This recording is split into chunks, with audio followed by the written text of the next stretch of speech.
ഇപ്പൊ നമ്മുടെ സോഷ്യൽ മീഡിയയിൽ ചർച്ചയായിക്കൊണ്ടിരിക്കുന്ന സാബുമോൻ പറഞ്ഞ കാര്യങ്ങൾ. അപ്പൊ അതിനെ പറ്റിയിട്ട് എന്താ നിങ്ങൾക്ക്? ഞാൻ ആക്ടർ നന്ദുനോട് ഇപ്പൊ സംസാരിച്ചേ ഉള്ളൂ. എനിക്ക് പുള്ളിയായിട്ട് പ്രശ്നമൊന്നുമില്ല, നന്ദുവായിട്ട് പ്രശ്നമൊന്നുമില്ല. സാബുമോൻ പറഞ്ഞപ്പോൾ കുറച്ച് കൂടിപ്പോയി. പുള്ളി അടിക്കണി ഇടിക്കണൊക്കെയാണ് പറഞ്ഞ ഒരു ഗുണ്ടാ ഭാഷയിൽ സംസാരിച്ചത്. മെൻ്റലി അൺസ്റ്റേബിൾ ഒരാളെ അങ്ങനെയല്ല ചെയ്യേണ്ട. അങ്ങനെയാണെങ്കിൽ അങ്ങനെയല്ല, വേണമെങ്കിൽ എനിക്ക് അതിന് കേസ് കൊടുക്കാം. എന്തായാലും പുള്ളി പറഞ്ഞു വന്നപ്പോൾ പുള്ളിയുടെ കയ്യിൽ വിട്ടുപോയി. പിന്നെ നിത്യമേനെ വെച്ചാണെങ്കിൽ അതിൻ്റെ ഫുൾ കാര്യം പുള്ളിക്ക് അറിയില്ല. അത് നിത്യമേനോട് പോലും അറിയില്ല. കാരണം ചുറ്റുള്ള ആൾക്കാർ പറഞ്ഞാണ് പുള്ളിക്കാരത്തി പറഞ്ഞത്. പുള്ളിക്കാരത്തി കള്ളം പറഞ്ഞിട്ടില്ല, ചുറ്റുള്ള ആൾക്കാർ പറഞ്ഞാൽ പുള്ളിക്കാരത്തി പറഞ്ഞത്. എന്തൊക്കെ വന്നാലും സത്യമല്ല പറയേണ്ടത്, സത്യമല്ല വന്നിരിക്കുക. എന്തായാലും പുള്ളി പറഞ്ഞ പോലെ മോശമായിപ്പോയി. എല്ലാവരും പ്രതികരിച്ചിട്ടുണ്ട്, ചെയ്താമ്പോൾ പ്രതികരിച്ചിട്ടുണ്ട്, സീക്രട്ട് ഏജ് പ്രതികരിച്ചു. എന്തായാലും പുള്ളി അതിന് റെസ്പോൺസിബിലിറ്റി കൊടുത്തിട്ടില്ല. ഇത് കുറച്ച് കൂടിപ്പോയി. ഇല്ല, അത് ഒരു ക്ലോസ് ചാപ്റ്റർ ആയതാണ്. പുള്ളിക്കാരത്തിക്ക് ഞാൻ പറയാം, പുള്ളിക്കാരത്തി ഡിസ്റ്റർബൻസ് ആണ് പറഞ്ഞത്. എനിക്ക് മെസ്സേജ് അയച്ചു, പിന്നെ ഞാൻ വിളിച്ചിട്ടില്ല. പിന്നെ എൻ്റെ ഫാദർ മരിച്ചു പോയി, ഞാൻ ഇത് മറന്നതാണ്. പിന്നെ രജനീഷില്ല ഗ്യാൻ വീട്ടില്ല, പുള്ളി ഞാൻ രണ്ടാമത് കൊണ്ടുവന്നു.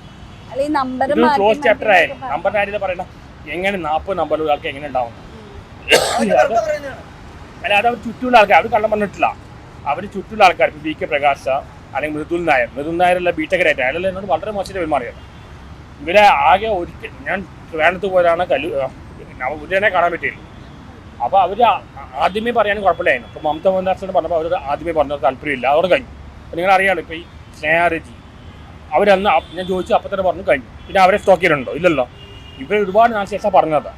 അവരങ്ങനെ മെസ്സേജ് ഇട്ടപ്പോൾ പിന്നെ വിളിച്ചിട്ടില്ല. അവരെ ഡിസ്റ്റർബൻസ് ആണപ്പോൾ വിളിച്ചിട്ടില്ല. പിന്നെ എൻ്റെ ഫാദർ മരിച്ചു പോയി, ഞാൻ ഇതെല്ലാം മറന്നതാണ്. ക്ലോസ് ചാപ്റ്ററാണ്. അപ്പോഴാണ് രജനീഷ് ബിഹൈൻഡ് വേഴ്സ് ബാക്കി തിരിച്ചു കൊണ്ടത്. ഇന്നിപ്പോൾ ഞാൻ ഏറ്റവും അധികം ക്രൂശിക്കപ്പെടുകയാണ് നിത്യമേനോട്. നിത്യമേനോൻ കള്ളം പറഞ്ഞിട്ടില്ല, ചുറ്റുള്ള ആൾക്കാർ പറയുന്നതാണ് അവർ പറയുന്നത്. എന്തായാലും ഇപ്പോൾ ആ ഒരു വിഷയത്തിൽ സ്ത്രീകൾ എനിക്കെതിരാണ് ഒരുപാട് അനുഭവിച്ചു, ക്രൂശിക്കപ്പെട്ടു. ശരിക്കും നടന്നതല്ല. അത് മനസ്സിലാക്കിയിട്ടാണ് സാബുമോൻ പറഞ്ഞത്. പിന്നെ സാബുമോൻ പറഞ്ഞ നന്ദുവിടെ കാര്യം, അത് ഒരു മീഡിയക്കാരൻ പറഞ്ഞിട്ടാണ് ഞാൻ അടുത്ത് പോയത്. അത് ജസ്റ്റ് ഇവിടെ തൊട്ടണേല്ല, ഞാനൊരു സ്ത്രീയൊന്നും തൊട്ടത് ഫ്രണ്ട്ലി മൈൻഡിൽ ചെയ്താൽ. ഞാൻ പുള്ളിയോട് സംസാരിച്ചു, നന്ദുവിനോട് ഇപ്പോൾ സംസാരിക്കും കുറച്ച് മുമ്പ്. പുള്ളിയാണ് പുള്ളിക്ക് കുഴപ്പമില്ല, പുള്ളിക്കില്ലാത്ത പ്രശ്നമാണ് സാബുമോൻ, എന്തായാലും വളരെ മോശമായി പോയി. പിന്നെ പുള്ളി ഒരു വിനിത തിയേറ്ററിലെ ബാക്കി ആൾക്കാർ വരുന്ന കുഴപ്പമില്ല, ഞാൻ എന്നെ മാത്രം ടാർഗറ്റ് ചെയ്യാം, എന്നെ എന്തെങ്കിലും എലിമിനേറ്റ് ചെയ്യാം, ഉന്മൂലനം ചെയ്യാം. അത് വളരെ മോശമായി പോയി. ഈ നല്ല വിവരമുള്ള ആളാണ് സാബുമോൻ, അഡ്വക്കേറ്റൊക്കെയാണ്. ഇങ്ങനത്തെ ഇത്രയും തരിയുടെ ഞാൻ ചെറുപ്പത്തിൽ കണ്ടിട്ടുണ്ട്. അപ്പോഴേക്കാണ് അതൊരു എൻ്റർടൈൻമെൻറ്റ് അടുത്തത് ഇങ്ങനെ ആൾ ചെയ്തിട്ടുണ്ട്, പ്രൈവസിലാണ്. വിമർശിക്കണ്ട, പുള്ളികൾ ജനറേഷൻ കോംപ്ലക്സ് ആണോ അറിയില്ല. എന്തായാലും പുള്ളി പറഞ്ഞത് കൂടിപ്പോയി. അന്ന് പുള്ളിക്ക് കിട്ടുന്നുണ്ട്, പങ്കാളി കിട്ടുന്നുണ്ട്, കമൻസ് പോയി പുള്ളിക്ക് എതിരാണ്. ശരിക്കും ഇപ്പൊ പലപ്പോഴും കഴിഞ്ഞൊരു വിഷയമാണ്, പണ്ട് നടന്നൊരു വിഷയമാണെങ്കിൽ ഇപ്പൊ അതിന് എപ്പോഴെപ്പോഴും ഒരു ക്രൂശിക്കപ്പെടുന്ന ഒരു കാര്യമാണ് നിത്യമേനോട് കാര്യം. അപ്പൊ അതിന്റെ സത്യാവസ്ഥ എന്താണ്? നിത്യമേനെ ഒരുപാട് ക്രൂശിക്കപ്പെട്ട ആളാണ് ഞാൻ. അത് വ്യക്തമായിട്ട് എവിടെയും പറയാൻ പറ്റിയിട്ടില്ല. അവരിപ്പോൾ പല ഫോണിൽ വിളിച്ച് ഭയങ്കര സ്റ്റോക്ക് ചെയ്ത് പറയാം. ഞാനിപ്പോൾ മമത മോഹൻദാസ് പലരോടും പറഞ്ഞിട്ടുണ്ട്. അവരപ്പം തന്നെ പറഞ്ഞ് നിർത്തിയില്ല. നിങ്ങളെ സ്നേഹരജിയുടെ കാര്യം അറിയാമല്ലോ, അവരോട് ഞാൻ അന്ന് പറഞ്ഞു. അവർ ചോദിച്ചു, ഞാൻ സ്റ്റോക്ക് ചെയ്ത് ചോദിച്ചു. ഒരു സ്റ്റോക്കിങ് നടത്തിയില്ല. ഇവർ ഒരുപാട് നാൾ ശേഷമാണ് പറഞ്ഞത്. എന്നിവർ ഡിസ്റ്റർബൻസ് ആ മെസ്സേജ് അയച്ചു, പിന്നെ അവർ വിളിച്ചിട്ടില്ല. പിന്നെ അത് എൻ്റെ ഫാദർ മരിച്ചു, ഞാൻ ആകെ ഇതെല്ലാം മറന്നതാണ്. ഇത് ക്ലോസ് ചാപ്റ്ററാണ്. ഇത് വീണ്ടും കൊണ്ടുവന്നത് ബിഹൈൻഡ് വേഴ്സിലെ രജനീഷാണ് കൊണ്ടുവന്നത്. എന്നിട്ട് ഇപ്പോൾ എനിക്കൊരു കല്യാണം പോലും നടക്കാത്ത അവസ്ഥയാണ്. പെൺകുട്ടികൾക്ക് എന്നോട് ഭയങ്കര ദേഷ്യമാണ്. ഞാൻ സ്റ്റോക്ക് ചെയ്യുന്ന ആളാണ് മറ്റുള്ള ഞാൻ എനിക്ക് ഇപ്പോഴും വേണമെങ്കിൽ കണ്ടുപിടിക്കാം നിത്യമേന എവിടെ. ഞാൻ അറിയാമെങ്കിൽ പിന്നെ അവരെ ഒരു ഡിസ്റ്റർബൻസ് നടത്തിയിട്ടില്ല. ഇപ്പോൾ സാബു പറയുന്ന ആസിഡ് അറ്റാക്ക് ഇതെല്ലാം എനിക്ക് ചെയ്യാൻ പറ്റും, ഞാൻ ചെയ്തോ?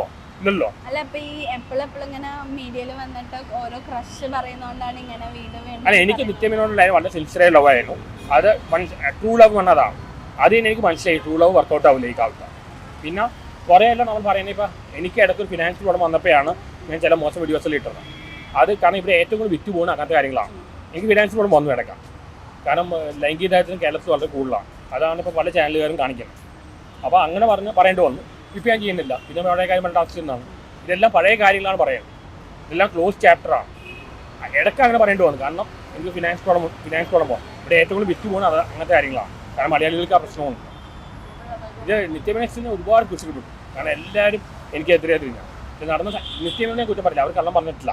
പക്ഷെ അവർ ചുറ്റുള്ള ആൾക്കാരുണ്ട്. മമ്മൂട്ടി മോഹൻലാൽ ആരായാലും ഇവർക്ക് ചുറ്റും എർത്തുകളുണ്ട്, കുറേ ആൾക്കാരുണ്ട്. ഇവർ പറയുന്നതാണ് ഇവർ പറയുന്നത്. എസ്പെഷ്യലി ലാലേട്ടൻ്റെ കാര്യത്തിൽ ലാലേട്ടൻ ചുറ്റുള്ള ഗ്യാങ് ആണ് മുഴുവൻ കൺട്രോൾ ചെയ്യുന്നത്. അപ്പോൾ അവർ കള്ളം പറഞ്ഞിട്ടില്ല, പക്ഷെ അവർ മറ്റുള്ള പറഞ്ഞ കാര്യമാണ് പറഞ്ഞത്. അതിൽ ഞാൻ ഒരുപാട് അനുഭവിച്ചു. എനിക്കതൊരു ദേഷ്യമൊന്നുമില്ല. ഒരു രണ്ടാമത് ഇവിടെ വന്നപ്പോൾ ഞാൻ കൈ കൊടുക്കാൻ പോയത്. പക്ഷേ മീഡിയക്കാർ സമ്മതിച്ചില്ല, അവിടുത്തെ ആൾക്കാർ സമ്മതിച്ചില്ല. ഞാൻ കൈ കൊടുക്കാനാണ് പോയത്. എനിക്കൊരു വൈരാഗ്യവും ഇല്ല. ഹാഷ്ടാഗ് നടത്താനോ റേപ്പ് ചെയ്യാനോ ഒന്നുമില്ല. ഞാൻ കൈ കൊടുക്കാൻ വേണ്ടി ഇരുന്നതാണ്.